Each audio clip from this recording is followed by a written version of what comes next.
Welcome to another edition of Mr. Big Shot Cooley's Haunted Ghost Stories. Halloween is on the horizon, and there are many great ghoulish and horrific, hair-raising thrills that await you.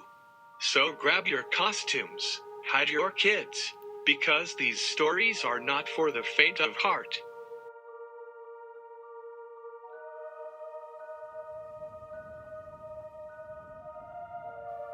The Christmas Ghost. Going back to 1988, I was on holidays in a small country town in Australia named Murwillumbah. I was up from Sydney where I was working, and was up visiting my parents. We went out to some Christmas do and came back a bit late-ish that night, Christmas Eve 1988. I went straight to bed for I was buggered and dozed off. It was around about 1 a.m. when I was rudely woken up by someone whacking me hard on the left ankle. I sat up, frowning, and saw this man dressed in a tartan suit, and wearing a tartan hat with the pom-pom on it. He looked really pissed off about something. He was leaning on a stick, but I couldn't make out his features. I remember he had grey hair, but that's about all I remember of him, except he was pointing at something. I watched him then turn and walk through the door.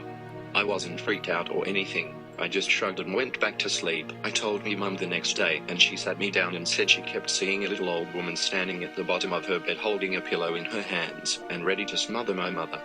I also saw shadows of someone walking down the hall, but yet there was no one there.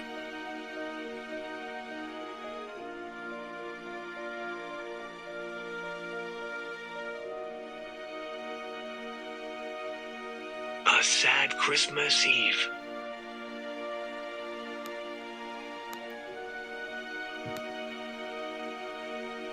It was the first holiday without our father, and we felt really strange. It was a tossed salad of emotions.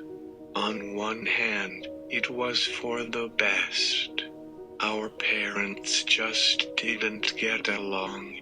The fighting was terrible, and we hid in our rooms as we listened to the bickering. It was over. They sat us down one day and told us they were getting divorced. We knew it was a good thing, and in a way, I was relieved. No more listening to the grown-ups acting like children. This is what it felt like.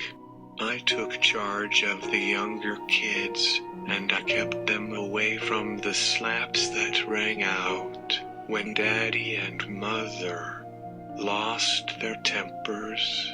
Anyway, Daddy moved on, and Mother, well, she did the best she could, I guess.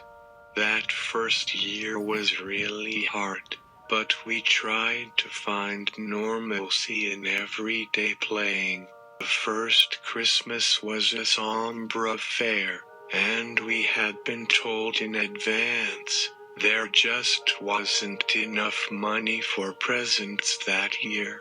I hoped my daddy didn't have much to do with it, but I suspected he wasn't sending much, if any, child support. We were barely getting by as it was. I was a sickly kid. Something was always happening to me, but I understand it all now. As a sensitive with gifts, my body was under tremendous effort. Anyway, not to dwell on that aspect of my story, I want to tell you about the first Christmas we lived without father. My brother was being fitted in a costume. He was going to be playing an angel in the Christmas Story. I kept arguing with Mother and telling her the costume wasn't right. Angel wings were bigger, wider, with large arches where it curved downward. I remember my brother saying, "How would you know?" I was indignant, but couldn't say a thing back. I had seen real angels, and I knew what their wings looked like. who would believe me anyway? So I stayed silent, fuming at myself. I caught a glimpse of something to my right, so I looked up at the movement. In the doorway to our bedroom stood an old man. He had on high-waisted pants with suspenders and a plaid shirt. I remember blurting out, "Who is that man?" and said very matter of fact, "Oh, that's your great-grandfather." That would make him my grandfather. He died before I was born, and he likes to visit during the holidays. I had never seen him around in the past. My brother and sisters were looking at me and mother like we had lost our minds. She went on to explain that she had been given just one picture of him, and when he manifested himself, he always appeared in these clothes. "What man?" my brother sputtered. "I don't see anybody." One of my sisters chirped up. By the time everyone was through commenting on what had transpired, the old man was gone. He didn't say a thing, had never lived in this old house, and had died in another country. It was the first and only time my mother wanted to discuss the ghost of her grandfather, and she didn't say much. As soon as he was gone, she acted like it never happened. After this, we never discussed the paranormal again. Over the years, I think she liked to think of this as her own little secret.